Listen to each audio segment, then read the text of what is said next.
Buongiorno, eccoci qua, a questo nuovo webinar dopo aver avuto una pausa pasquale di un paio di settimane. Oggi ricominciamo il webinar della casa editrice Armando con 2 ospiti estremamente graditi e un argomento estremamente attuale. Innanzitutto ringrazio tutti coloro che si sono iscritti e che oggi partecipano al webinar. Io do il benvenuto al professor Bottero, buongiorno professore, Buongiorno. e professor Merier. Bonjour, professor Merier. Non conosco il francese, quindi è l'unica parola che conosco. E io lascio la parola a lei, professor Bottero. Questo webinar verrà tradotto in lingua francese. E come sempre chi non è potuto intervenire alla diretta troverà poi il webinar caricato sul nostro canale YouTube. Io lascio la parola al professore e io sarò qua per moderare l'intervento. Grazie. Bene, due parole solo per presentare Philippe Mérieux, anche se non ci sarebbe bisogno di presentarlo. Come sapete, Philippe Mérieux ha insegnato nella scuola e in università e ha guidato molte ricerche sulla scuola e partecipato all'elaborazione di importanti riforme in Francia, avendo lavorato sulla formazione iniziale e sulla formazione in servizio dei docenti, ed oggi è professore emerito di Scienze dell'Educazione alla Università di Lyon. Oggi facciamo riferimento a uno dei suoi libri, l'ultimo che io ho tradotto in italiano, Una scuola per l'emancipazione, il cui titolo francese era un po' diverso, La riposte, e lui ci spiegherà perché.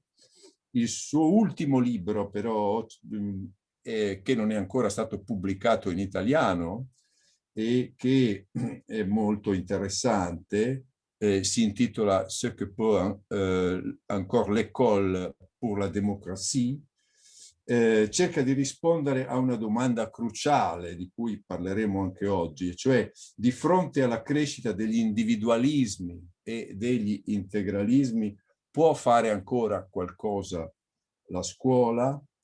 Con l'occasione Philippe Mérieux disegna una storia della pedagogia, ripercorrendo, e questo è molto interessante, le sue scelte personali e le sue convinzioni pedagogiche e politiche.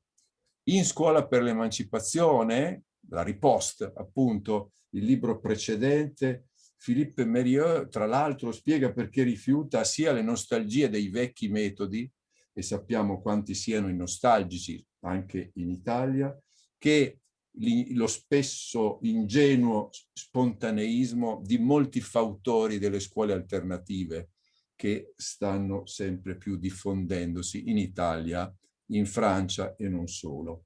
Bene, con questa breve introduzione lascio volentieri la parola a Philippe Mérieux e lo ringrazio ancora per la sua grande disponibilità. Merci Enrico, et pardon de ne pas pouvoir m'exprimer dans votre belle langue italienne, mais je fais confiance à Enrico dont je suis très heureux.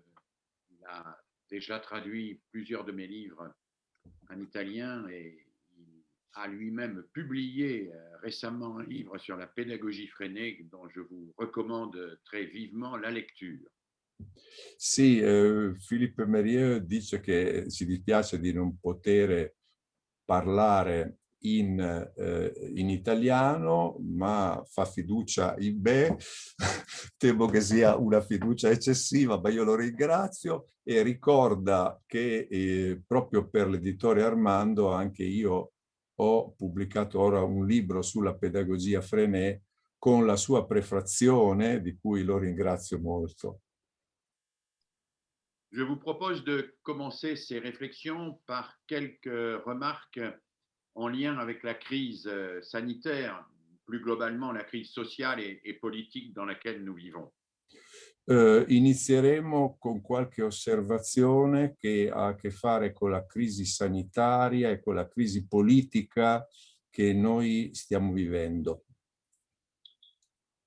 Les différents confinements auxquels l'école a été assujettie ont mis en relief un certain nombre de phénomènes que nous connaissions, mais qui prennent aujourd'hui une importance extrêmement grande.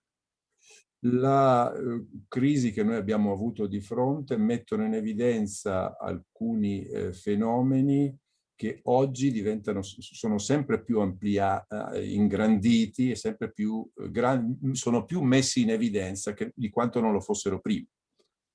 Toutes les recherches qui ont été effectuées en Europe, mais dans le monde entier, montrent que le confinement, même quand il a été assorti de l'école à distance, a accru considérablement les inégalités entre les élèves. Le ricerche mostrano che il confinamento, vedete che io non dico lockdown, mi rifiuto, hanno aumentato notevolmente le differenze e le disuguaglianze tra gli allievi. Ces inégalités se sont accrues évidemment et nous avons vu à cette occasion à quel point l'environnement familial, l'environnement social pouvait être absolument déterminant dans la manière dont l'enfant recevait les savoirs scolaires. Le disuguaglianze hanno messo in evidenza quanto l'ambiente sociale e familiare sia così importante nel mettere in evidenza le disuguaglianze, nel farle emergere, nel farle anche scoppiare in qualche modo. Le deuxième enseignement de cette crise sanitaire est lié à la redécouverte de l'importance du collectif. La seconda osservazione è la riscoperta dell'importanza del collettivo. La redécouverte du fait qu'une classe n'est pas simplement la juxtaposition d'enseignements individualisés, mais que c'est un ensemble d'interactions complexes et que cet ensemble d'interactions complexes est nécessaire à la transmission des savoirs. Una classe non è un insieme di persone individualisticamente separate, ma un insieme complesso che appunto insieme lavora per costruire i saperi. Une petite recherche que j'ai effectuée il y a quelques semaines montre à cet égard, ça peut paraître anecdotique, l'importance qu'a le trajet de l'enfant pour se déplacer jusqu'à l'école. Ecco, una piccola ricerca che ho fatto tempo fa mette in evidenza l'importanza del tragitto che il ragazzo ha per spostarsi da casa a scuola, per esempio. Oui, pour l'enfant, il y a une fonction symbolique extrêmement forte dans le fait de se déplacer, d'aller dans une école, parce que cela signifie symboliquement qu'il change de registre par rapport au domaine familial. Ecco, ha un valore simbolico questo spostamento, perché per il ragazzo è un cambiamento di registro, no? Dall'ambiente familiare a un ambiente collettivo, l'ambiente della scuola. La recherche que j'ai menée montre que les mêmes connaissances acquises devant un ordinateur quand on est dans sa famille ne sont pas du tout vécues de la même manière que quand elles sont acquises dans une classe extérieure à la famille, dans une école vers laquelle on s'est déplacé délibérément. La ricerca mostra che le stesse conoscenze, se sono apprese davanti a un computer mentre sei in casa, assumono un valore completamente diverso quando sono assunte e praticate in un contesto collettivo deliberatamente come quello della scuola in relazione con gli altri. Cela renforce l'idée que les savoirs scolaires ont une spécificité et une distance et représentent une distance par rapport à ce qui se transmet dans le milieu familial. Questo dimostra che i saperi scolastici hanno una specificità che marca la sua diversità rispetto a quello che si trasmette nell'ambiente familiare. Et que on ne peut en aucun cas identifier et superposer la famille et l'école, que l'école a une particularité qui est de se trouver à distance, au sens, à tous les sens du terme, à distance géographique, à distance symbolique et à distance épistémologique par rapport à la famille. Allora non si può sovrapporre la famiglia e la scuola marca una distanza simbolica, una distanza epistemologica in rapporto alla famiglia. et que cette distance renvoie à la nature même des savoirs scolaires. La distanza richiama la stessa natura dei saperi scolastici. Le savoir scolaire, quand il est assimilé dans le cadre de la classe et dans le cadre de l'école, est assimilé comme un savoir distinct de l'univers familial qui renvoie à un autre registre de légitimité que la légitimité familiale. Il sapere che si è appreso in classe è assimilato in un modo diverso, rinvia ad un altro codice rispetto a quello che viene acquisito nel contesto familiare. Le troisième enseignement de cette crise sanitaire, et que j'ai observé à travers également cette recherche qui porte sur une petite centaine d'écoles, le troisième enseignement de cette crise sanitaire renvoie à la grande déstabilisation psychologique des élèves à l'occasion du moment que nous sommes en train de vivre. La terzo insegnamento è la grande, diciamo, destabilizzazione psicologica degli allievi nel momento che stiamo vivendo. J'ai pu observer que beaucoup d'enfants avaient été psychologiquement extrêmement atteints par ce qu'ils avaient vécu, que l'ambiance générale, la présence de la mort, aujourd'hui la présence des masques, change radicalement leur rapport au monde. Ecco, molti ragazzi sono stati psicologicamente colpiti da questo, la presenza della morte, la presenza delle mascherine, l'obbligo delle mascherine cambia in qualche modo il loro rapporto con il mondo. Vous vous souvenez bien sûr que toutes les recherches en psychologie de l'apprentissage et en didactique montrent que pour apprendre, il faut accepter une certaine déstabilisation cognitive. Allora, tutte le ricerche in psicologia cognitiva dimostrano che per accettare il cambiamento con i saperi bisogna accettare una certa destabilizzazione cognitiva, cioè bisogna accettare di destabilizzarsi per passare oltre. Apprendre, c'est accepter de remettre en question un certain nombre de schémas mentaux, de remettre en question un certain nombre de représentations et un certain nombre de connaissances préalables. Ecco, apprendere vuol dire mettere in discussione certi schemi mentali, certe rappresentazioni precedenti per arrivare a qualcosa di nuovo. Mais pour être capable de se déstabiliser intellectuellement, il faut que l'enfant soit relativement stabilisé psychologiquement. Per, diciamo, essere disponibili a destabilizzarsi intellettualmente, bisogna essere disponibili psicologicamente. Dès lors que l'enfant est déstabilisé sur le plan psychique, eh bien, il va être beaucoup moins capable d'accepter une déstabilisation cognitive. Quando il bambino, il ragazzo, è in una fase di destabilizzazione psicologica, è molto meno disponibile ad accettare una destabilizzazione cognitiva.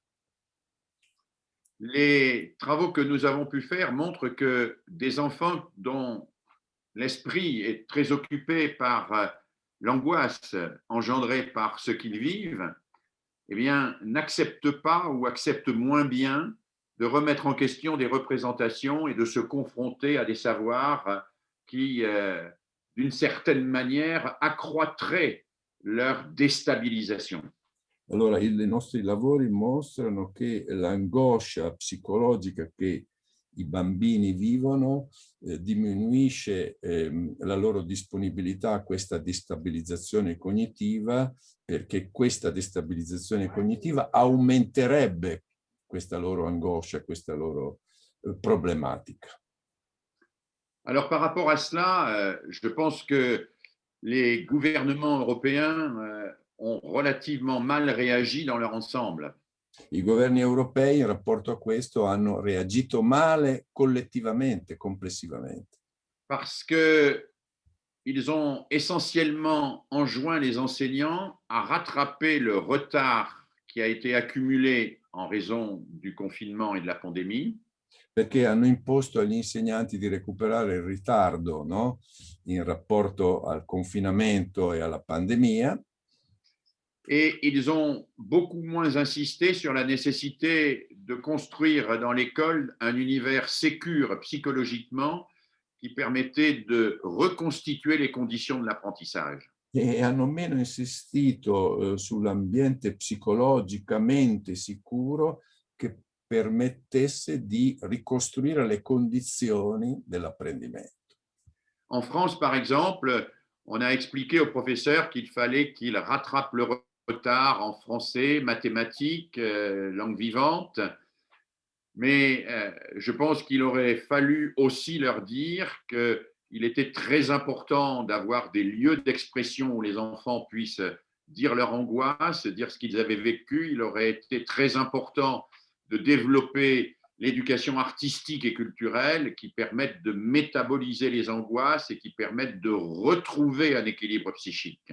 E allora in Francia hanno insistito il governo con gli insegnanti sul fatto che sia necessario recuperare i ritardi in matematica, in lingua 2, quando sarebbe stato anche molto importante costruire dei luoghi di espressione che mancano, come per esempio l'espressione artistica, ecco, che avrebbe potuto proprio lavorare su questa dimensione psicologica.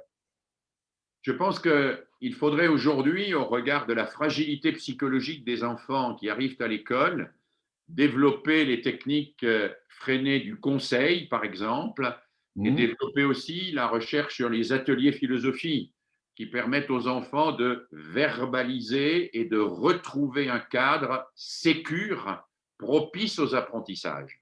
Allora, in una situazione di fragilità psicologica come quella attuale, bisognerebbe recuperare alcune tecniche freiné come il consiglio o come il laboratorio di filosofia, che sono luoghi di discussione in cui si possono elaborare queste cose e creare le condizioni per l'apprendimento.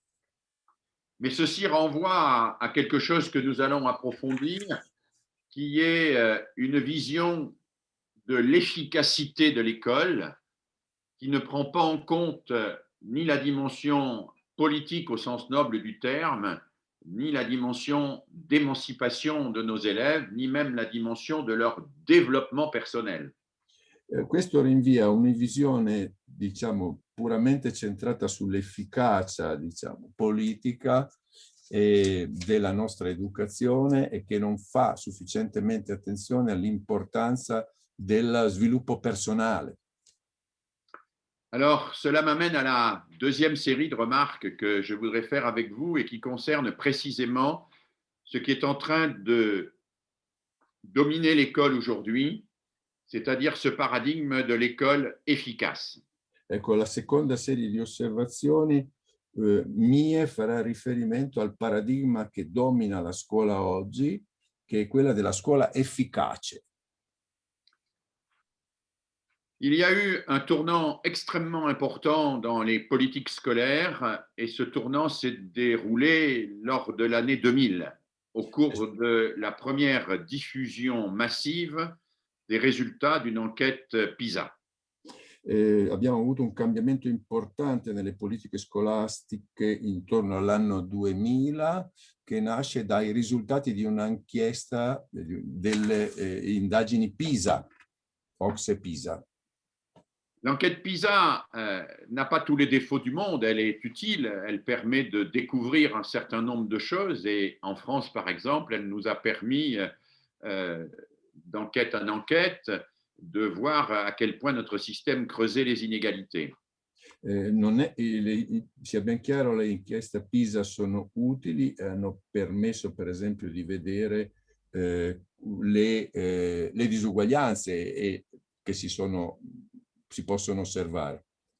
Mais l'enquête PISA se présente comme un outil qui permet de comparer systématiquement les résultats des systèmes éducatifs et de les comparer à travers des évaluations standardisées, identiques, quels que soient les pays et quels que soient les contextes. Ma è uno strumento per comparare i sistemi educativi attraverso delle valutazioni standardizzate, uguali per tutti i paesi, senza tener conto dei differenti contesti. PISA, c'est un petit peu l'introduction de la monnaie commune qui permet de considérer tous les systèmes éducatifs et au fond toutes les écoles du monde comme étant rigoureusement identiques et pouvant être comparés en termes de résultats à la fois mesurables et quantifiables. È una moneta comune che parte dal punto di vista che tutti i sistemi sono uguali e quindi possono essere valutati con una moneta comune e quantificati quindi i loro risultati. Et à travers cette idée de l'école efficace, on fait l'impasse complètement sur la question des finalités des systèmes scolaires. Attraverso questa idea della scuola efficace non ci si occupa, si lascia da parte la questione delle finalità dei sistemi scolastici. Par exemple, nous avons aujourd'hui une grande proximité de résultats dans les enquêtes PISA entre la Corée du Sud et la Finlande, qui sont à peu près à égalité sur l'ensemble des disciplines. Per esempio abbiamo un avvicinamento, una somiglianza nei risultati PISA tra la Corea e la Finlandia sulle discipline. Mais évidemment, les systèmes éducatifs finlandais et coréens n'ont strictement rien à voir, puisque le système coréen est un système extrêmement autoritaire où l'école est redoublée par des cours particuliers et par une série de mises en concurrence permanentes des élèves, alors qu'en Finlande, les élèves ne sont pas évalués quantitativement avant l'âge de 15 ans. Ma quando in realtà i due sistemi sono completamente diversi, perché il sistema coreano è un sistema che è fondato sulle valutazioni quantitative, mentre in Finlandia il sistema è molto diverso e i ragazzi sono valutati in questo modo non prima dell'età di 15 anni, insomma. Et donc, il faut en déduire que la notion même de pilotage par les résultats est une imposture. Bisogna dire quindi che la nozione di pilotaggio dei risultati è una vera impostura. C'est une imposture parce que on peut vouloir avoir les mêmes résultats que la Finlande et la Corée du Sud, mais cela ne nous dit rien sur la politique éducative que l'on va mener pour obtenir ces résultats. L'impostura sta nel fatto che si dice che i risultati sono gli stessi, ma non si dice quali sono le politiche educative che hanno raggiunto questi risultati. Et ce paradigme de l'école efficace est aujourd'hui un paradigme qui permet d'ériger la concurrence à la fois internationale, mais au sein des différents pays, et puis de décliner cette concurrence au niveau de chaque classe et peut-être bientôt au niveau de chaque enseignant. Ecco, di fatto questo modello dell'efficacia tende a promuovere il valore della competizione tra i sistemi formativi, una competizione che poi sarà anche la competizione all'interno di ciascuna classe e anche tra gli insegnanti stessi. En réalité, il y a deux phénomènes qui peuvent apparaître contradictoires, mais qui sont complètement complémentaires, qui sont en train de se produire sous nos yeux. Ci sono due fenomeni complementari che stanno per apparire ai nostri occhi. Une homogénéisation systématique à travers des tests standardisés. Una omogeneizzazione sistematica attraverso testi standardizzati. Qui aboutit au phénomène qui a été déjà très bien étudié aux États-Unis, puisqu'il est pratiqué depuis déjà plus de 20 ans, qu'on appelle le teaching by the test.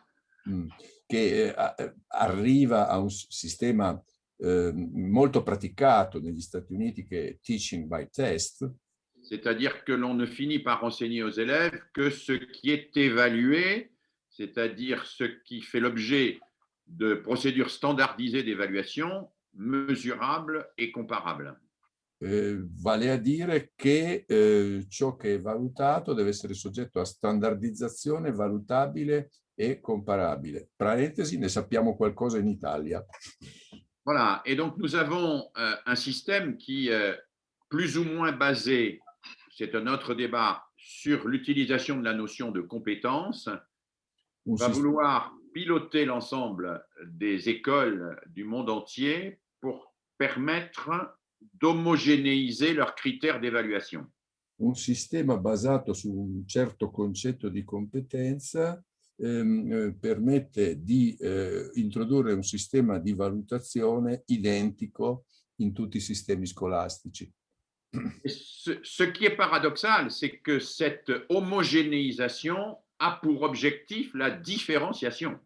Quello che è paradossale è che questa omogeneizzazione ha per obiettivo la differenziazione.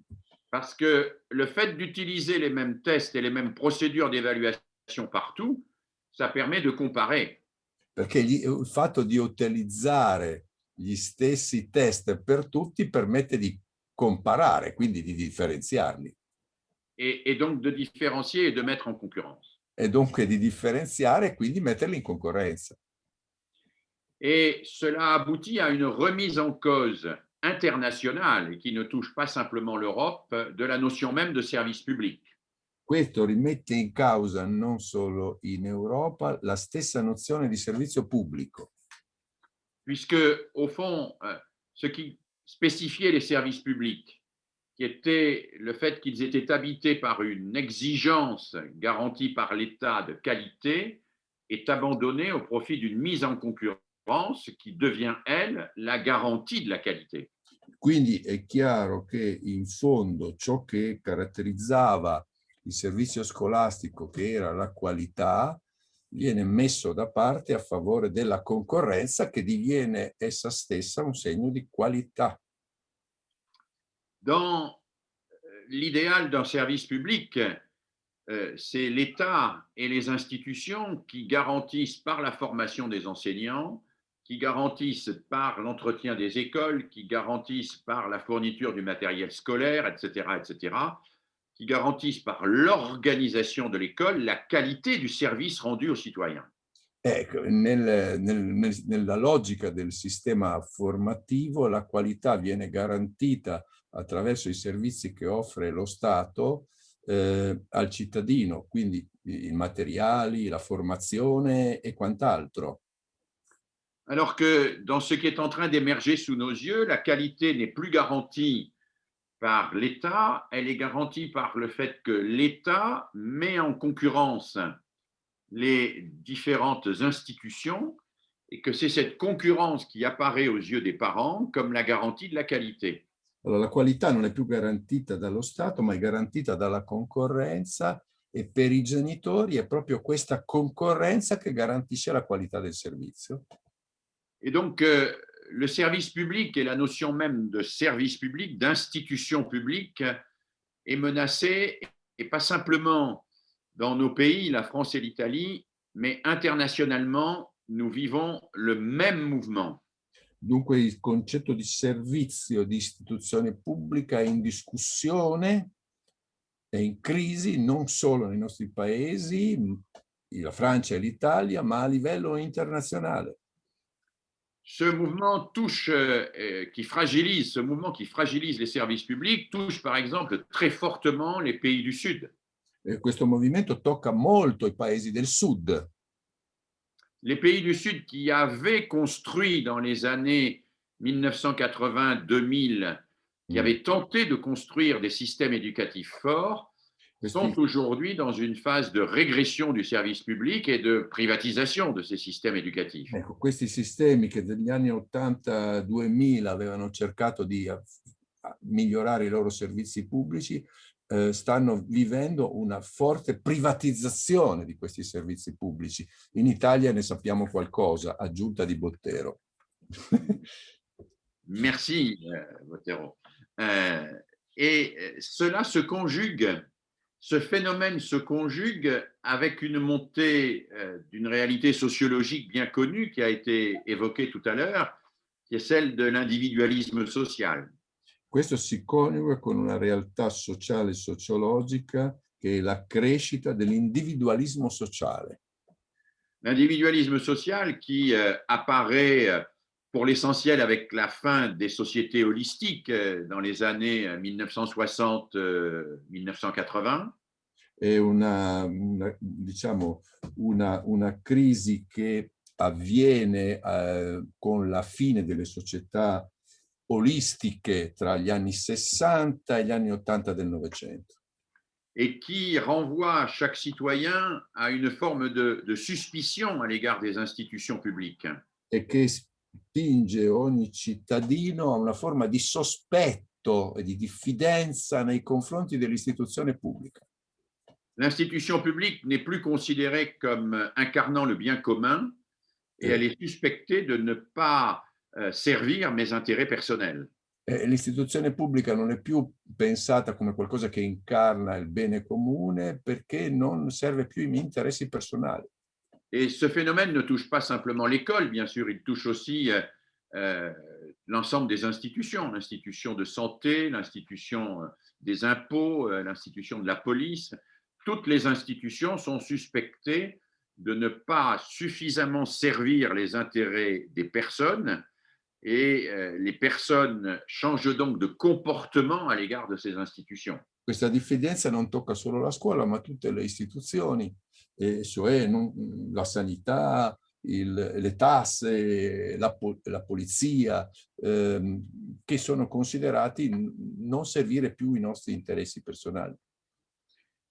Cette évolution sociologique aboutit, et dans le cadre de cette évolution institutionnelle que j'ai décrite tout à l'heure, aboutit à un développement des systèmes scolaires qui vont toujours vers plus d'omogénéité sociale.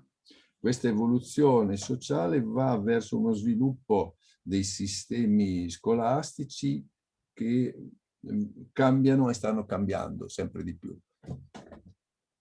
Vers plus d'omogénéité sociale. Scusa, verso più di omogeneità sociale, esatto.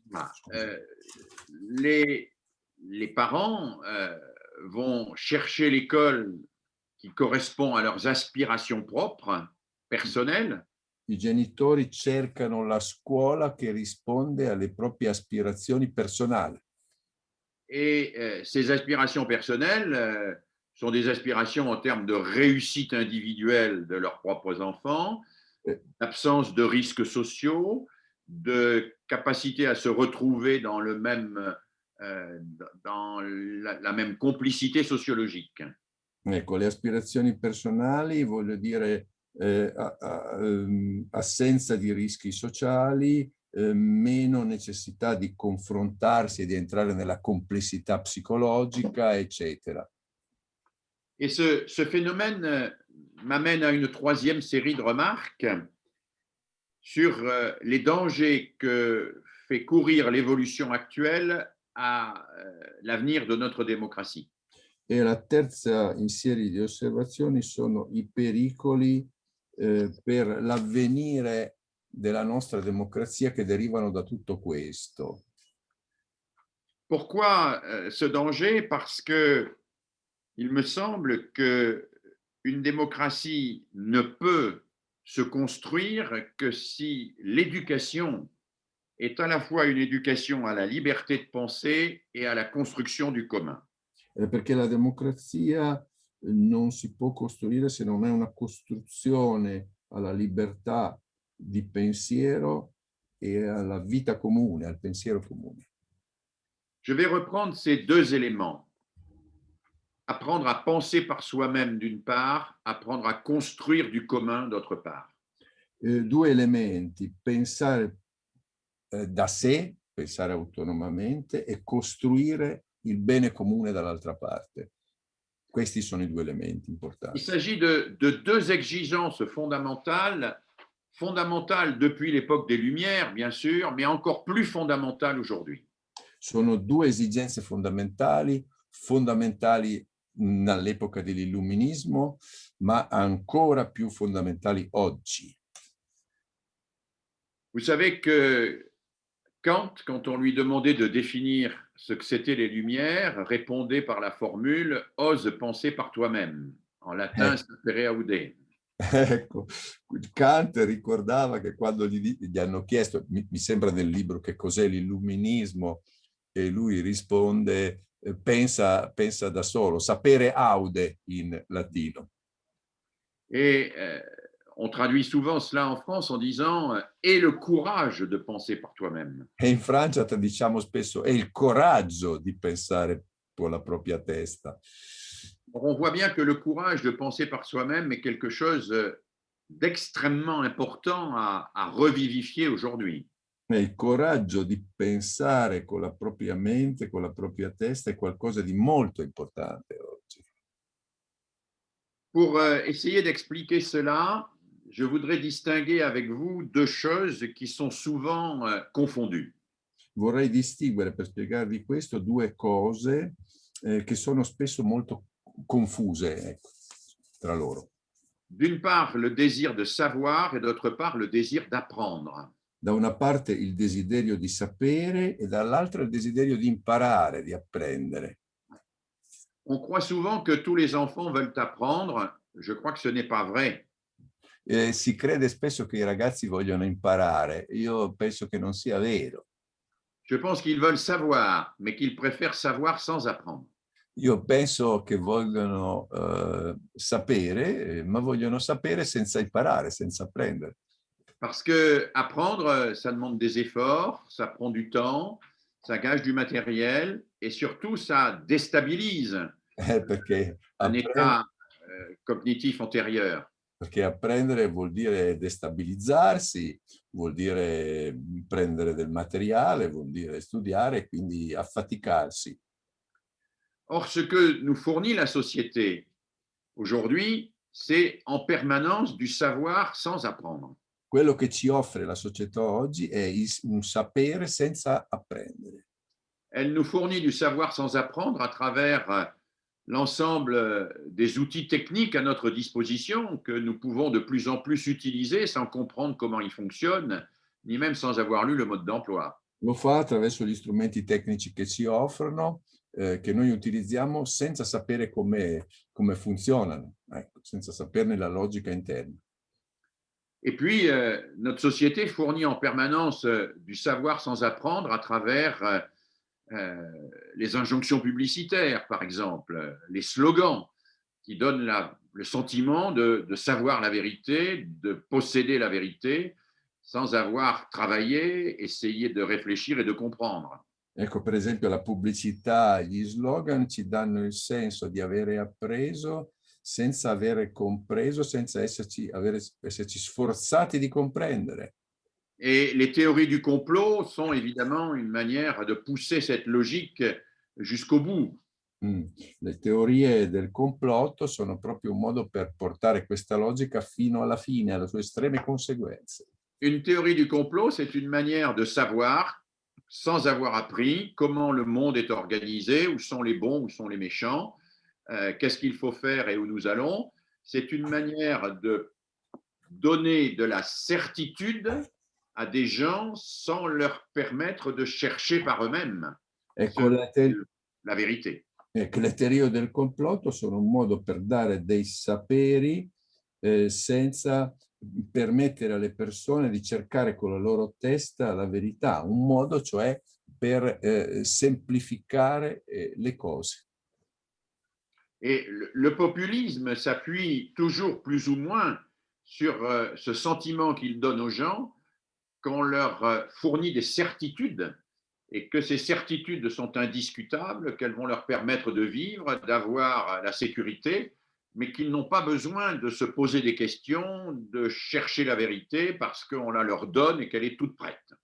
Ecco, il populismo di oggi è quello che offre delle certezze alle persone senza chiedere loro di domandarsi qual è la verità, di fare delle ricerche per capire meglio. È una forma di semplificazione.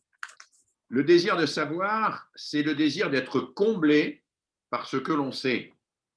Ecco, praticamente il desiderio di sapere, il desiderio di essere in qualche modo riempiti, soddisfatti da ciò che si sa. D'être comblé, c'est-à-dire d'être rempli, d'être complètement... Riempiti, sì, esatto, di essere, diciamo, riempiti completamente, ecco, soddisfatti. Alors que le désir soddisfatti. d'apprendre, c'est l'intelligence du fait que justement, nous ne savons pas, il nous faut chercher, il nous faut chercher. Ecco, apprendere, imparare vuol dire che non siamo soddisfatti, che bisogna cercare per trovare e quindi bisogna mettersi in un altro punto di vista completamente. Les médias aujourd'hui donnent en permanence aux gens l'illusion qu'ils savent sans leur donner la possibilité de se mettre en recherche. Ecco, i media oggi danno alle persone l'illusione che sanno, senza dare loro la possibilità di mettersi in una condizione di ricerca. Et ça, c'est le contraire même de la vocation de l'école. Questo è il contrario della vocazione della scuola. L'école, c'est ce qui met les personnes en situation de recherche. La scuola è quella che mette le persone in situazione di ricerca. L'école, c'est ce qui met les personnes en situation de remise en question d'elles-mêmes, de leur représentation, de leur certitude. La scuola è quella che mette in discussione le persone stesse nelle loro rappresentazioni, nelle loro certezze. L'apprentissage est une démarche, alors que le savoir est une possession. L'apprendimento è una pratica, quando il sapere invece è un possesso. Celui qui possède, qui croit posséder, ne cherche plus. Chi si crede di avere già posseduto tutto non cerca più. Et il faut être capable de remettre en question ses certitudes pour aller vers la recherche de la vérité. E bisogna essere capaci di mettere in discussione queste certezze per andare alla ricerca della verità. Il faut donc être capable d'assumer une certaine frustration. Bisogna quindi essere capaci di accettare una certa frustrazione. Parce que quand on possède la vérité, on n'est pas frustré, mais quand on la cherche, eh bien, on est dans une démarche qui n'est pas achevée. Quando si possiede la verità si è tranquilli, quando invece si ricerca la verità si è in un cammino che non è concluso. Ecco. C'est la raison pour laquelle la question de la mise en recherche des élèves à l'école n'est pas simplement une question technique, c'est pas simplement une question qui relève de la psychologie cognitive, c'est une question politique. Ecco, la questione della ricerca nella scuola non è solo una questione tecnica, ma è una questione politica. Le fait de concevoir l'école comme un lieu de mise en branle de l'intelligence, de mise en recherche des élèves, c'est quelque chose de fondamental et qui, pour moi, est plus fondamental que la pure efficacité à des tests qui reproduisent des résultats standardisés et auxquels on peut former les élèves par des méthodes qui relèvent du behaviorisme. Ecco, per me è molto importante per la scuola la messa in ricerca degli allievi, che non diciamo loro sottoporli ai test che per la maggior parte rinviano a un modello di tipo comportamentista. Or, ce que nous voyons aujourd'hui, c'est que précisément l'hégémonie des tests et du pilotage par les résultats risque de pousser les enseignants à des procédures standardisées et à mettre au second plan la démarche de recherche qui est encore plus essentielle que l'acquisition de connaissances techniques, parce que la démarche de recherche va se prolonger au-delà de l'école, au-delà des apprentissages scolaires, au-delà de la réussite au test. Diciamo, la politica del pilotaggio, dell'egemonia dei test mette in discussione la pratica della ricerca, che è così importante. Perché è importante? Perché si proietta al di là della scuola e va al di là dei test, ma si proietta al di fuori della scuola come una pratica che rimane nel resto della vita. Le débat qui existe aujourd'hui, en particulier au Canada et aux États-Unis, ce qu'on appelle l'instruction directe et la pédagogie explicite. E il dibattito che c'è in Canada e negli Stati Uniti su quello che si chiama il dibattito diretto, giusto? E la pedagogia esplicita. Qui est un débat qui montre, qui s'efforce, enfin, dans lequel on mobilise des recherches qui montreraient qu'en termes d'apprentissage évaluable, la pédagogie explicite est plus efficace que la pédagogie par la recherche. Ci sono delle ricerche, appunto, queste ricerche che tendono a dimostrare che la pedagogia esplicita è più efficace della pedagogia attraverso la ricerca. Et c'est probablement vrai, la pédagogie explicite est plus efficace pour permettre de réussir au test. Evidentemente la pedagogia esplicita è più efficace se si tratta di riuscire nei test, Puisqu'elle relève de la création d'habitudes, mm. de la création de mécaniques intellectuelles. Perché essa fa riferimento all'acquisizione di routine, di abitudini, di meccanismi intellettuali. Mais pour les chercheurs qui prétendent s'appuyer sur la pédagogie explicite, ces chercheurs-là, moi je leur dis, faites attention parce qu'elle est peut-être plus efficace pour permettre de réussir au test, mais pas pour permettre de former des citoyens. Attenzione, dico io a questi ricercatori, perché la pedagogia esplicita è molto efficace per riuscire ai test, ma non è efficace per formare dei cittadini. Alors, penser par soi-même est aujourd'hui un enjeu majeur pour nos démocraties, contre le populisme, contre toutes les formes d'emprise sur les esprits. Ecco, pensare con la propria testa è una forma, diciamo, di resistenza contro il populismo e contro tutte le forme di manipolazione delle menti. L'emprise sur les esprits qui s'exerce à travers la publicité, à travers le radicalisme religieux, à travers certains mouvements politiques, l'emprise qui permet de manipuler les personnes et ce qui est le plus problématique pour l'avenir de nos démocraties. Questa manipolazione avviene attraverso il radicalismo religioso, attraverso la pubblicità e crea appunto tutti questi problemi per l'avvenire, mette a rischio l'avvenire della nostra democrazia.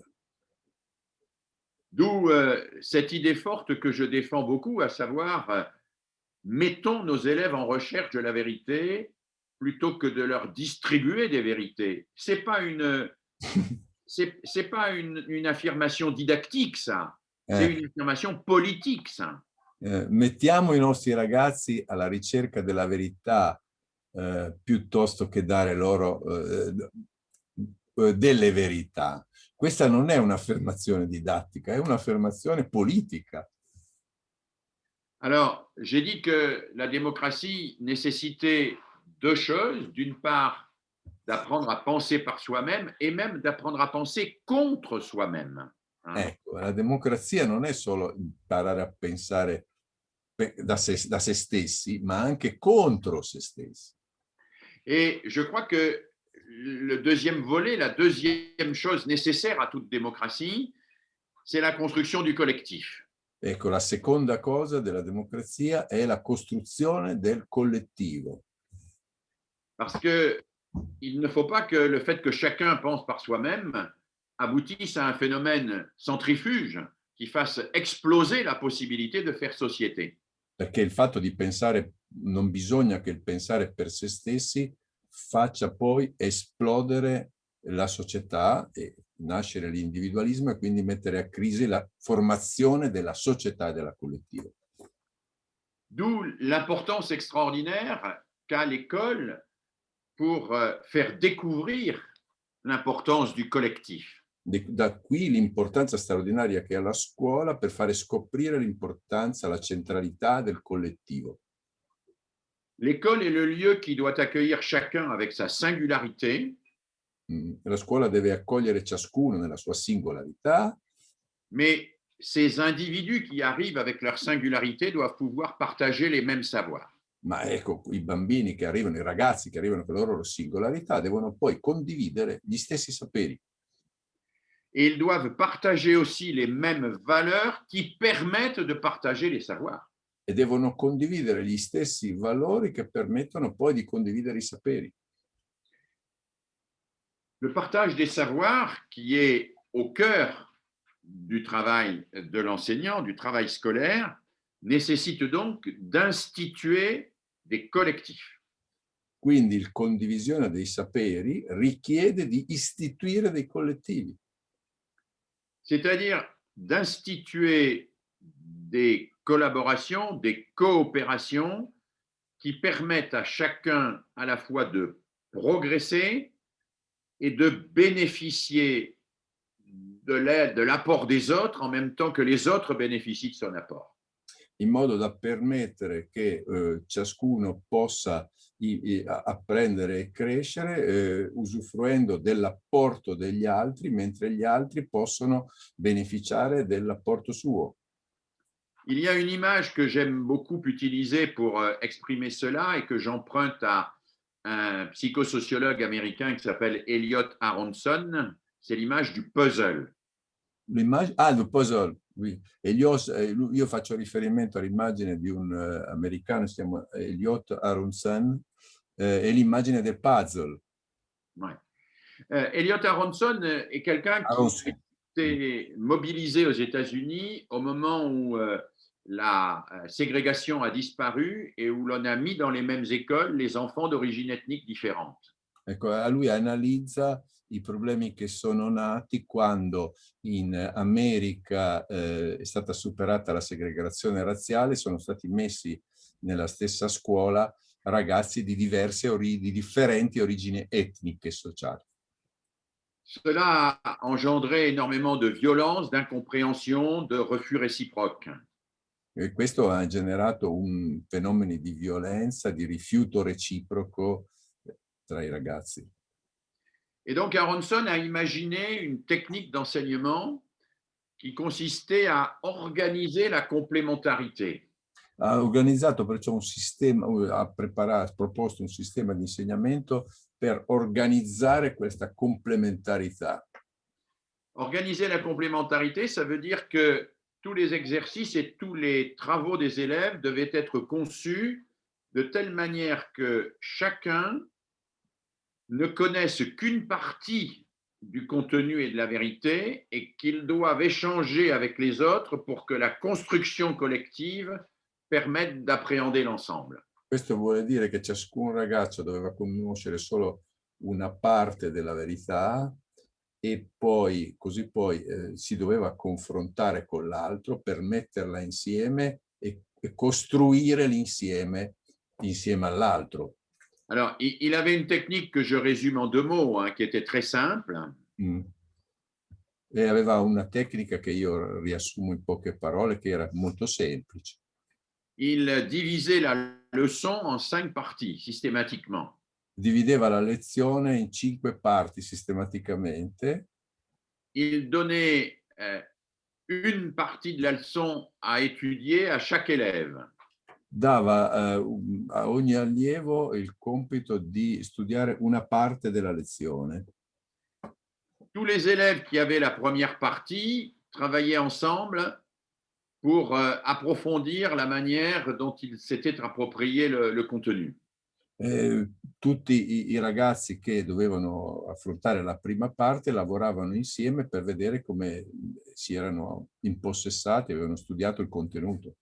Et ensuite, il créait des groupes de 5 personnes en regroupant les 5 élèves qui avaient chacun étudié une des 5 parties. E quindi facevano dei gruppi di 5 persone che ciascuno raggruppava ciascuna delle diverse parti della lezione.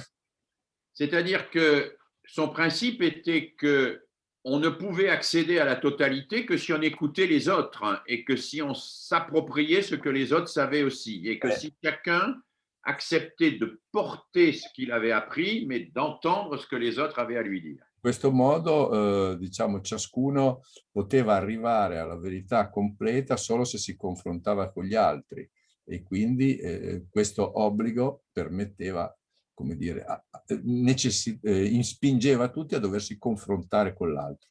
Alors, évidemment, on ne va pas utiliser cette technique à l'identique dans toutes les classes et sur tous les sujets, hein. Evidentemente non andremo a utilizzare questa tecnica in tutte le classi con tutti i ragazzi. Mais ce qui est intéressant, c'est de garder l'image du puzzle en tête. Ma quello che è interessante è tenere a mente l'immagine del puzzle. Le puzzle, c'est une bonne manière de figurer la coopération. E il puzzle è una bella maniera di immaginare la cooperazione. Quand Célestin Freinet propose ce qu'il appelle la mise au point du texte.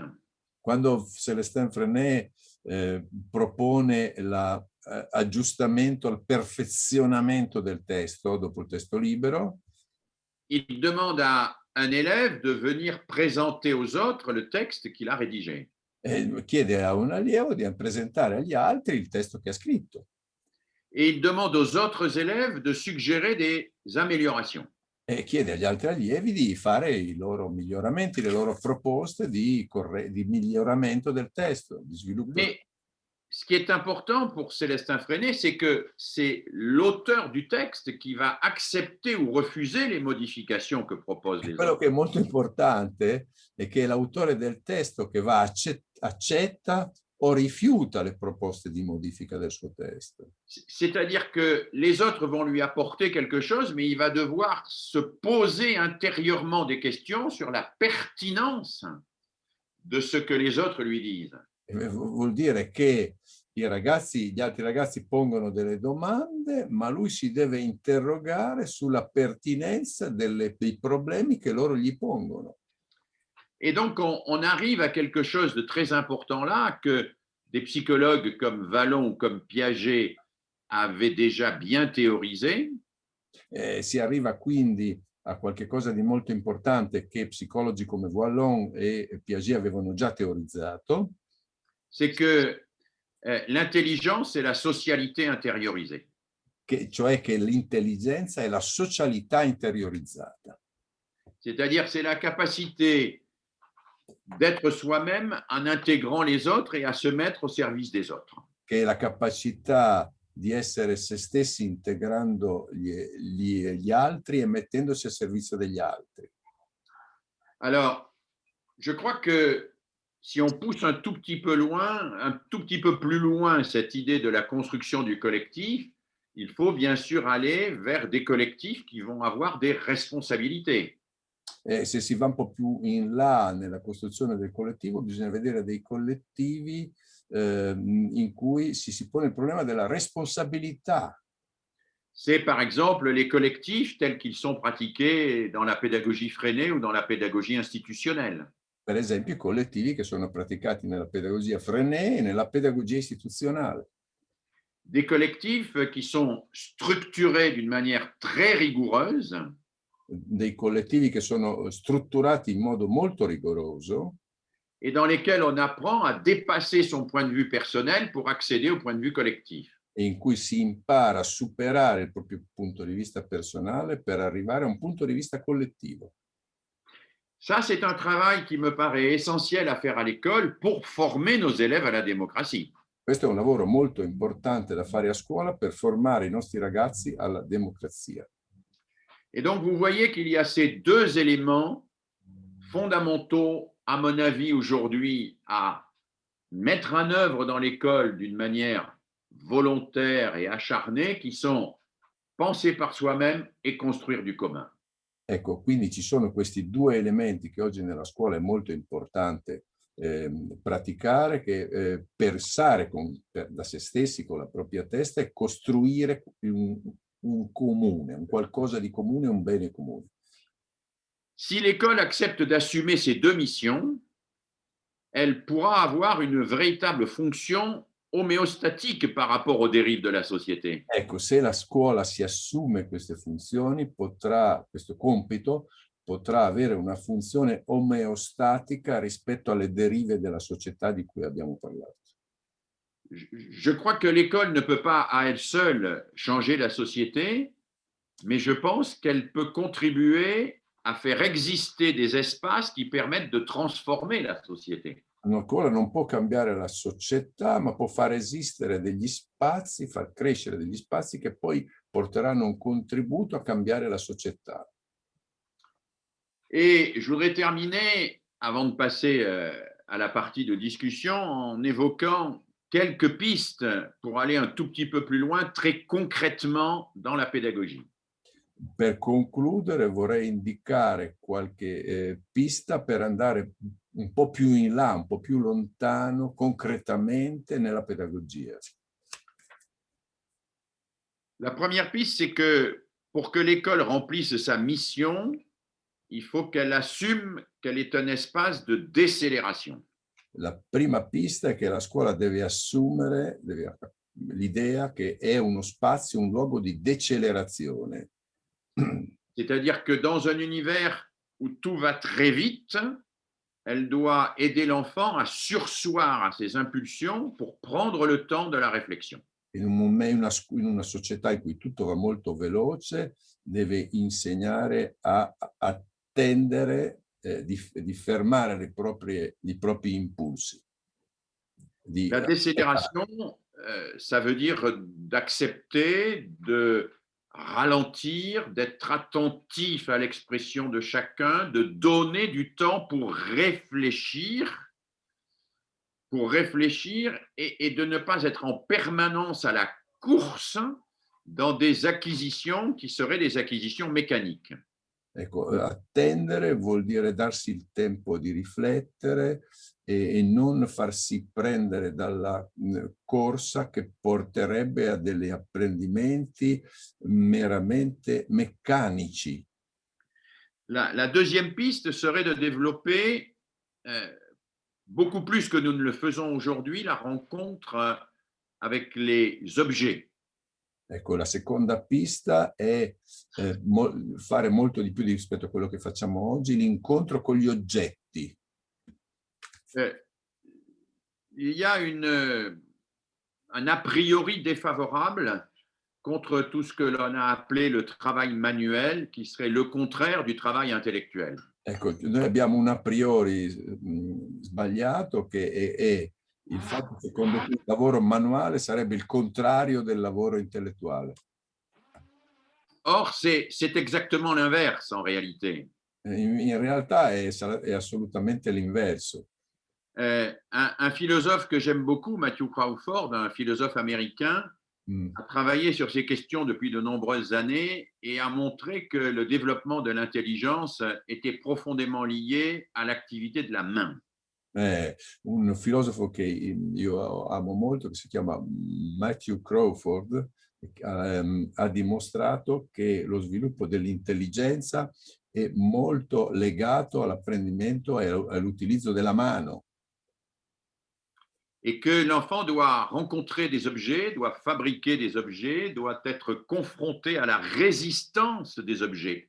Parce que la résistance des objets lui apprendra à sortir de la toute-puissance et à entrer dans la compréhension, dans l'intelligence des choses. L'incontro con l'oggetto, la manipolazione dell'oggetto è quello che lo aiuta a sviluppare l'intelligenza attraverso la comprensione delle cose. Et Matthew Crawford, quand il parle des objets, il parle aussi bien du bois, du carton, de la fabrication et de toutes les formes de fabrication que de la rencontre avec un instrument de musique, par exemple, c'est-à-dire tout ce qui permet de découvrir ce que Jean-Jacques Rousseau appelait la dépendance des choses.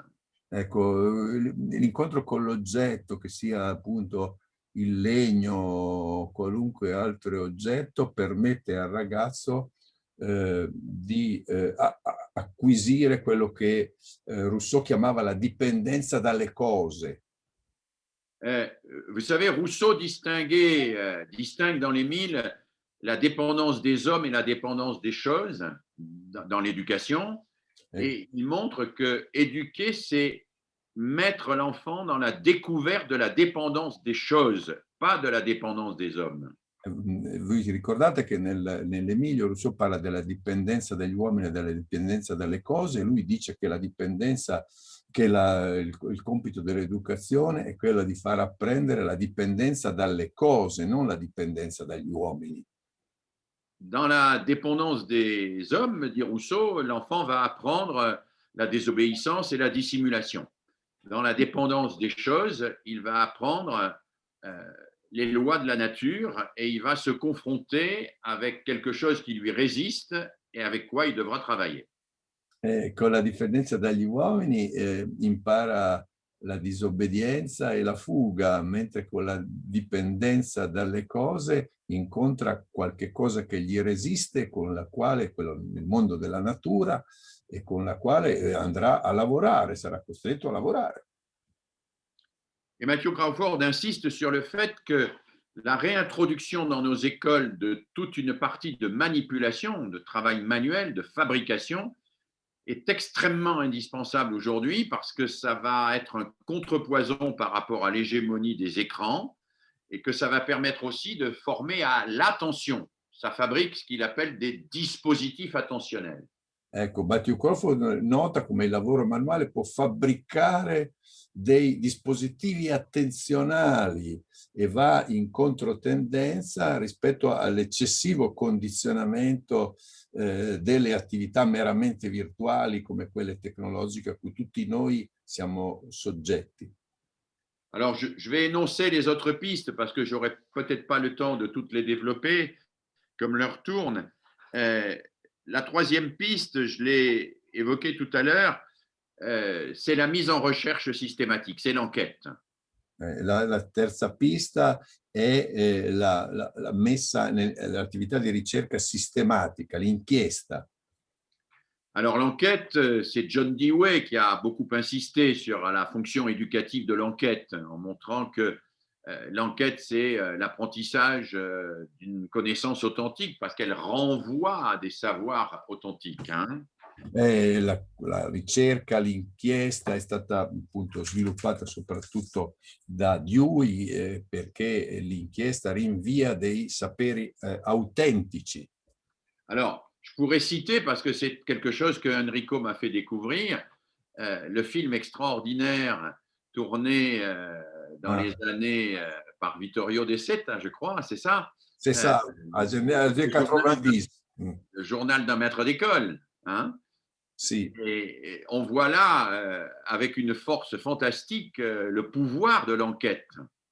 Per esempio nel Diario di un maestro, il film di cui abbiamo parlato io e Philippe, il film girato negli anni 70 in Italia, mandato in onda dalla RAI, è molto presente il potere dell'inchiesta, dell'indagine, della ricerca. Alors, à travers cela, ce sera la quatrième piste, c'est évidemment le changement du statut de l'évaluation. Quarta pista è il cambiamento dello status della tipologia di valutazione. Et en particulier la nécessité de sortir de ce que Paulo Freire appelle la pédagogie bancaire. In particolare la necessità di uscire da quella che Paulo Freire chiamava la pedagogia bancaria. La pédagogie bancaire, c'est une pédagogie dans laquelle on se contente d'évaluer, de donner une note à un travail sans aller au-delà. La pedagogia bancaria è quella che si accontenta di dare un voto ad un compito senza andare oltre. Contre la pédagogie bancaire, ce que proposait déjà Paulo Freire et qui est très conforme avec ce que proposait Freinet, Freinet et Paulo Freire étaient d'ailleurs très proches et ont correspondu longtemps, c'est une évaluation sérieuse, exigeante, mais qui permet à l'enfant d'améliorer son travail. Ecco, Freinet come Paulo Freire, i due tra l'altro si sono anche scritti, era una valutazione che permetta all'allievo di migliorare il proprio lavoro. Quindi una valutazione efficiente. Ecco. C'est ce que Freinet a appelé aussi la pédagogie du chef-d'œuvre. Ecco, era quella che Freinet chiamava la pedagogia del capolavoro. C'est-à-dire non pas se contenter de signifier à l'enfant ce que vaut son travail à un moment donné par une note, mais lui donner les éléments qui lui permettent d'améliorer sa performance et d'intérioriser l'exigence. Ecco, non quindi dare al ragazzo un qualche cosa per dirgli quanto vale il proprio compito, ma permettergli di crescere, di interiorizzare l'esigenza, la sua esigenza. Cette question de l'intériorisation de l'exigence est évidemment une question absolument centrale dans la réussite de tout enseignement, de toute éducation. L'interiorizzazione del fatto di essere esigenti è una questione fondamentale di tutta l'educazione. Si l'enfant est tributaire de l'exigence du maître, c'est-à-dire s'il n'améliore son travail que parce que le maître le lui demande et quand le maître le lui demande, il reste dépendant, il n'est pas du tout dans une logique d'émancipation.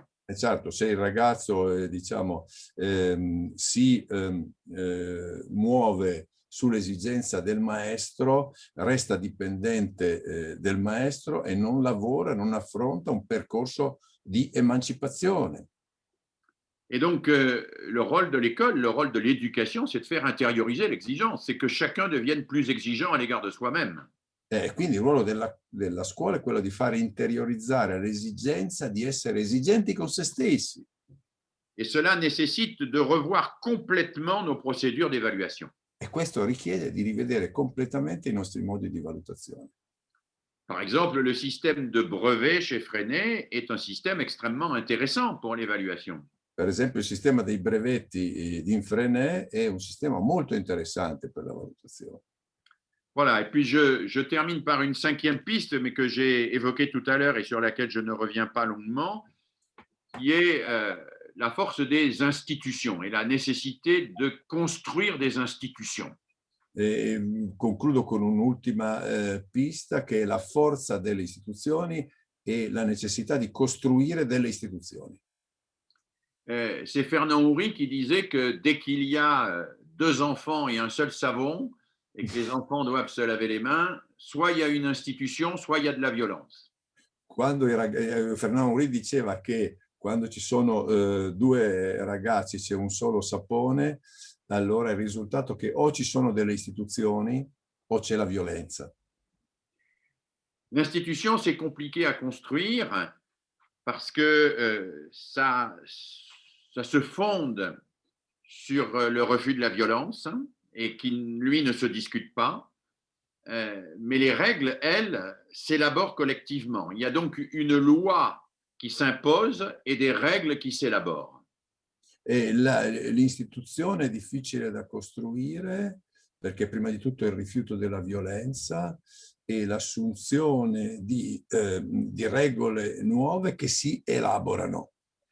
Et donc, construire une institution dans une classe, dans une institution, dans une école ou plus largement dans un établissement scolaire, c'est à la fois être extrêmement directif sur la loi fondatrice de l'institution, qui est l'interdit de nuire, l'interdit de la violence, et en même temps être extrêmement ouvert sur la construction des règles qui peuvent permettre à un moment donné de mettre en œuvre cet interdit.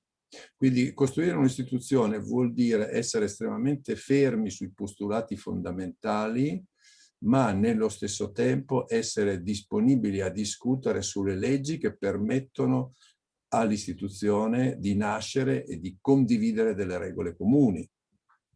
Voilà, je vais m'arrêter là sur cet exposé. Donc, vous avez vu que j'ai essayé de dégager quels étaient les grands défis éducatifs d'aujourd'hui. J'ai essayé de montrer quels étaient les deux principes qui devaient nous guider et de donner quelques pistes concrètes sur la manière de faire. Bien sûr, j'aurais pu aller beaucoup plus loin, mais dans le temps qui nous est donné, eh bien, je me suis donné comme ligne directrice d'encadrer mon propos autour de quelques points forts simplement, et je vous propose maintenant quelques minutes pour éventuellement répondre à vos questions. Alors, je vois qu'il y a des questions en italien de Carlo et de Luciano, mais que je pourrais tenter de... Je vais te traduire. Okay. Mais peut-être certains parmi vous veulent-ils prendre la parole? Oui, oui, oui. Et je laisse maintenant Enrico piloter cette dernière petite partie de ce temps de travail. Oui, merci Philippe, merci beaucoup de ton intervention. Je vais donner la parole maintenant. Possiamo adesso per esempio vedere le domande in chat. Allora, professore, deve andare sulla scherma. Lo sto vedendo. Ok, perfetto, perché ce ne sono. Le leggo io, scusi. Sì, vada. Alors, il y a une question qui te pose Carlo Ridolfi. Il dit que dans le film Adolescente de Sébastien Listitz, la jeune Anaïs et son père, quand ils voient les résultats des dernières élections en France, ils disent les riches ont gagné. Probablement, ils ont voté Marine Le Pen. Néanmoins, l'enfant, la fille, a trouvé son roue, sa vie dans le professionnel, dans l'assistance aux personnes âgées. Il n'y a pas le risque que l'institution puisse se cristalliser une procédure trop rigide et par conséquent obtenir l'effet de laisser derrière beaucoup d'enfants et de filles. Ça, c'est la question qui te pose Carlo Ridolfi. Si tu veux répondre tout de suite, sinon je te pose une autre question. Non, j'ai un peu de difficulté à répondre à cette question parce que je n'ai pas vu ce film, d'une part, et que d'autre part, je ne comprends pas très bien quel est le point de débat. C'est la cristallisation d'une procédure trop rigide, je vois, mais je ne Si. comprends pas très bien ce que veut dire Carlo. Oui, alors on pourrait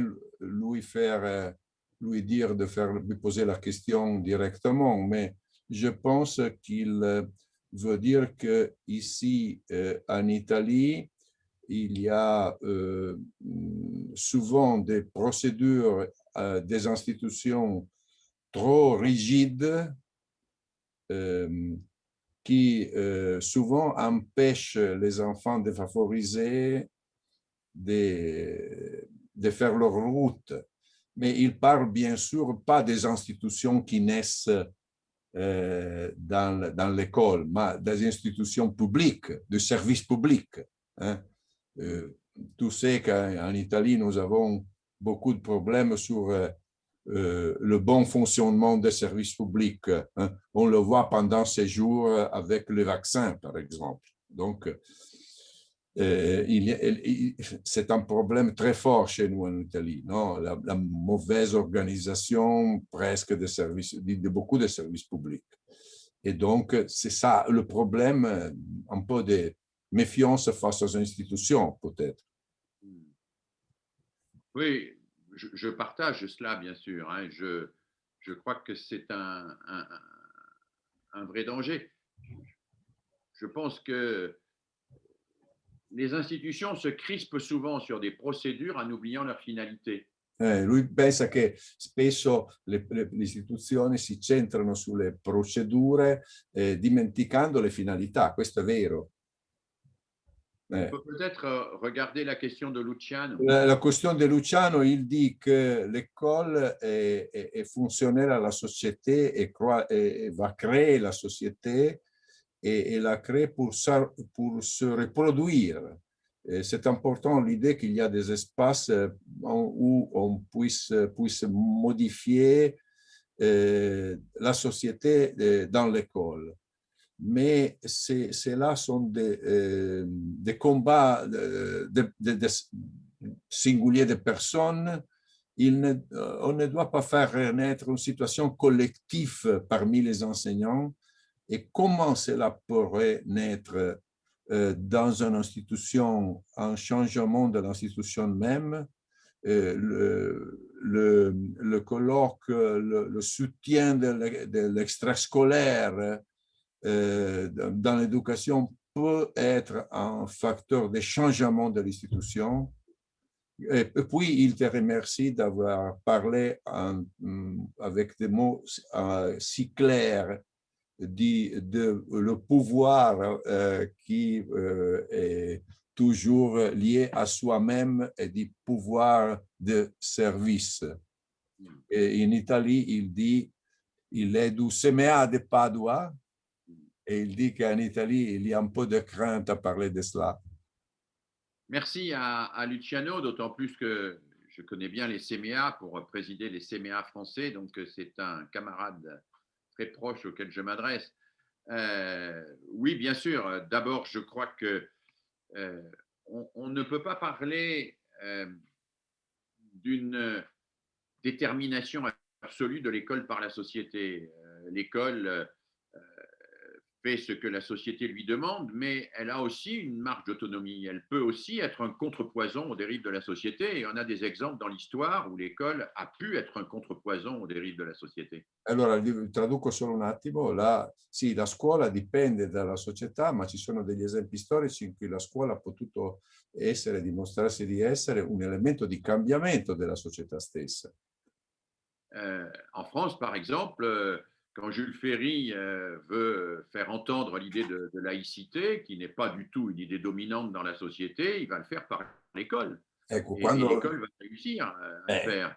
quando Jules Ferry ha fatto la sua riforma nell'Ottocento per fare la scuola laica che allora non c'era, questa riforma ha avuto degli effetti, quindi la scuola ha contribuito in quel caso a cambiare la società.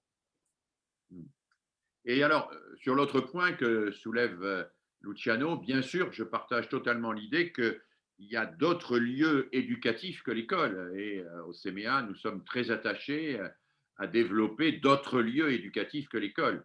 Il ne faudrait pas penser que l'école a tous les pouvoirs, qu'elle a les pouvoirs à elle toute seule.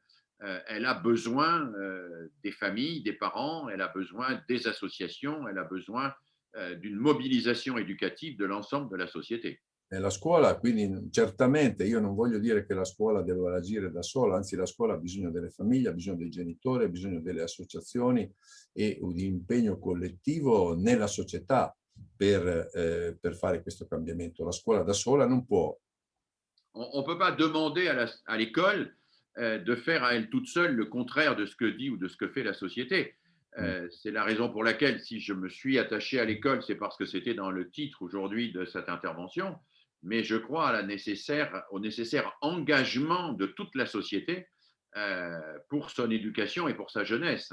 Et ça passe par le politique, ça passe par le social, ça passe par l'associatif, ça passe par les médias aussi, et les médias ont une responsabilité essentielle dans ce domaine.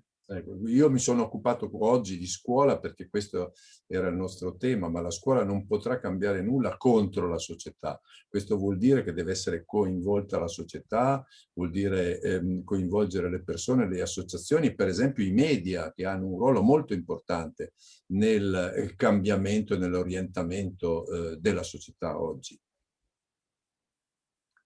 D'accord, moi, il va falloir que je vous laisse dans quelques instants. Donc, s'il y a encore une ou deux interventions, ce sera avec grand plaisir que...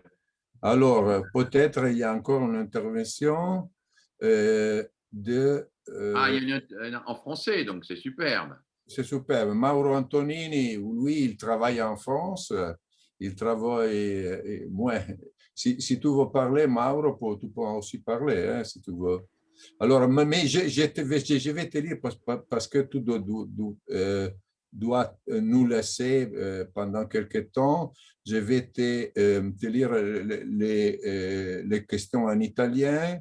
Carlo Ridolfi. Oui, surtout que Mauro Antonini nous dit qu'il a dû quitter à 12h30 pour aller à une visioconférence avec l'île de la Réunion. Ah oui, oui, oui. Oui, je vous remercie et c'est vraiment un plaisir de vous écouter. Merci, Mauro. À très bientôt, j'espère. Merci. Oddio, Mauro, ciao. Alors, Carlo Ridolfi va nous dire, il a très apprécié ta définition d'institution, mais dans la pratique, l'institution devient bureaucratie, il va dire.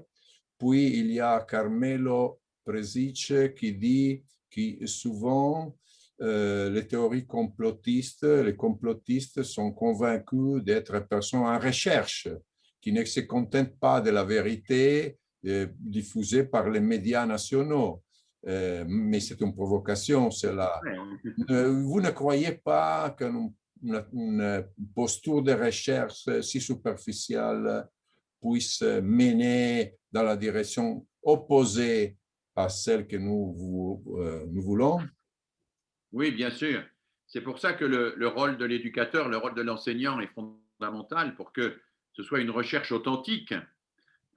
Et là, bien sûr, il faudrait prendre le temps de développer l'utilisation des moteurs de recherche sur Internet, par exemple. L'enseignant va être celui qui va aider à distinguer ce qui est juste, vrai, précis par rapport à ce qui est attractif.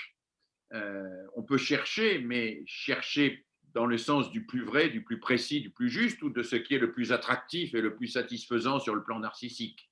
Là, il y a un vrai travail de l'enseignant et ce travail, bien évidemment, est au cœur de la responsabilité de chaque professeur.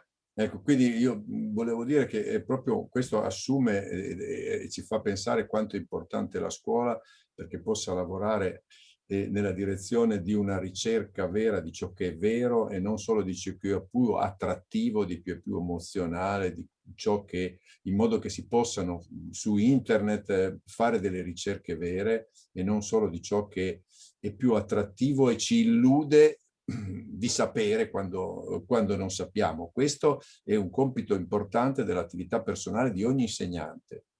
C'è poi... Je pense juste un mot pour compléter ça. Je pense important que le professeur incarne, lui, une attitude de recherche authentique. Hein, et qu'il l'incarne et qu'il la mette en œuvre devant ses élèves. Ecco, il professore, l'insegnante deve sapere incarnare in se stesso una ricerca autentica e metterla in atto e condividerla con i propri allievi. Alors, il y a Francesca qui dit que ces réflexions que vous menez à notre attention ont une grande actualité dans la situation italienne qui a un clivage entre l'école de l'État et l'école alternative qui veulent une liberté pédagogique où il n'y a pas de professionnalité pédagogique réelle. Elle, comme pédagogue, dit donc, ecco, je trouve inspiration sur les idéaux de l'éducation nouvelle, qu'on est en train de s'affirmer dans le réseau des écoles publiques à plein air. Ecco. Elle veut savoir qu'est-ce que tu en penses de cela. Il parle aussi de l'orientation de le ministre actuel de l'Éducation nationale qui voudrait s'orienter dans cette direction, mais je ne sais pas, et se confronter avec toi, avec les lignes ministérielles qu'on verra d'adopter dans la prochaine année scolaire. Ça, c'est un problème très grand et très difficile, je pense. Oui, ce sera la dernière question, si vous voulez bien, parce qu'il va falloir que je vous laisse. La montée des écoles alternatives est un phénomène qui n'est pas spécifique à l'Italie. Nous le vivons beaucoup en France. Hein, c'est des écoles alternatives, soit qui se revendiquent de Maria Montessori, qui se revendiquent de Steiner, qui se revendiquent de l'écologie, etc. C'est très difficile d'avoir un jugement définitif sur ce phénomène. Il témoigne d'une double réalité, une aspiration pédagogique, mais en même temps le refus de se coltiner la transformation de l'école publique, qui sera forcément plus lente, plus compliquée, plus difficile, mais qui ne sera pas l'école de l'entre-soi. Voilà. Donc moi, je ne stigmatise pas, je ne critique pas les parents qui mettent leurs enfants dans des écoles alternatives, c'est un choix que je respecte. En revanche, je m'interroge sur l'incapacité de l'école publique d'évoluer pour éviter que les parents se tournent vers les écoles alternatives.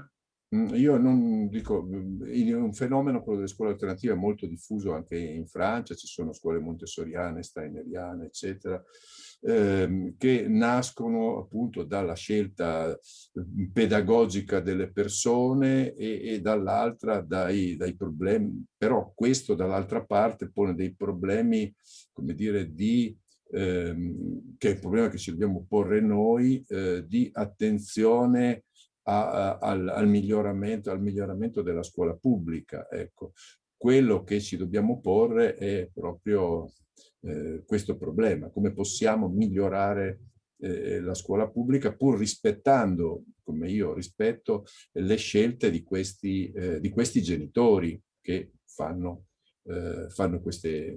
prendono queste decisioni nelle scuole alternative. Moi, mon combat, ça n'est pas de détruire les écoles alternatives, c'est de faire évoluer l'école publique pour que les gens n'aillent plus dans les écoles alternatives. Ecco, il mio lotta non è quella di far fuori le scuole alternative, ma fare evolvere, migliorare la scuola pubblica perché non ci sia più bisogno delle scuole alternative. Alors, sur la question de l'école en plein air, de l'école en forêt, etc., c'est un mouvement qui monte aujourd'hui, bien sûr, et qui monte d'autant plus qu'il y a à la fois la crise écologique, le confinement qui joue beaucoup dans ce sens. Moi, je suis très partisan de cela. Et en même temps, je me méfie d'une certaine forme de mysticisme naturaliste qui laisserait penser qu'il suffit de mettre l'enfant dans la nature pour que tous les problèmes soient réglés. Ecco, io sono un partigiano, sostengo appunto la scuola all'aperto, però d'altra parte sono anche un po' diffidente nei confronti di questo misticismo naturalista, secondo cui sarebbe sufficiente mettere il bambino in una situazione all'aperto perché tutto sia regolato dal punto di vista della natura, il che è un'illusione. Dans la nature, il faut créer des situations d'apprentissage. Perché nella natura bisogna creare situazioni di apprendimento. Et dans la nature, il faut donner des mots aussi pour nommer la nature, pour comprendre la nature. E nella natura bisogna dare delle parole per comprendere la natura. Donc il y a une forme de naturalisme un peu mystique qui, me semble-t-il, ignore que la nature ne donne jamais de leçons en elle-même. Hein. C'est les humains qui donnent des leçons, ce n'est pas la nature. La natura non dà lezioni, sono gli uomini che danno lezioni casomai alla natura, quindi è inutile fare il misticismo naturalistico. Voilà, je vais être obligé de... Oui, merci Philippe, merci beaucoup. Je vous remercie infiniment d'avoir participé à cette rencontre ce matin. Merci à l'éditeur Armando de l'avoir organisé. Merci en particulier à Enrico d'être toujours aussi patient, fidèle et précis dans la traduction. Je vous invite, si vous ne l'avez pas fait, à lire le livre d'Enrico sur la pédagogie freinée. Voilà. Et puis, je vous souhaite bon courage pour la période qui vient et qui risque d'être encore difficile quelque temps. Voilà. Au revoir à tous. Merci Philippe, merci aussi d'avoir fait mention à mon livre Pédagogia coopérativa que l'éditeur Armando vient de publier. Merci à toi. Au revoir. Grazie, merci. Allora, professor Bottero, grazie mille. Volevo solo introdurmi un attimo per dire che nel link e nella chat ho inserito il link per l'acquisto del libro del professor Mérier, che è in sconto per chi lo volesse acquistare, con le spese di spedizione gratuite fino a domani. Quindi lo trovate nel link sul nostro sito www.armandoeditore.it. Io ringrazio il professor Bottero e il professor Mérier perché parlare della scuola, parlare dei giovani e del nostro futuro è sempre una cosa molto importante e la trovo interessante e di grande divulgazione soprattutto in questo momento. Merci aussi aux amis français qui sont encore avec nous. Ça a été très bien que vous êtes là parce que cela a fait un peu de réunion entre la France et l'Italie pendant ce temps de pandémie qui ne nous permet pas d'être ensemble et de venir en France à nous et vous en Italie. Merci à tous. Merci beaucoup, nous avons beaucoup apprécié. Grazie. Merci, grazie Enrico, buona giornata. Grazie, buongiorno, buonasera a tutti.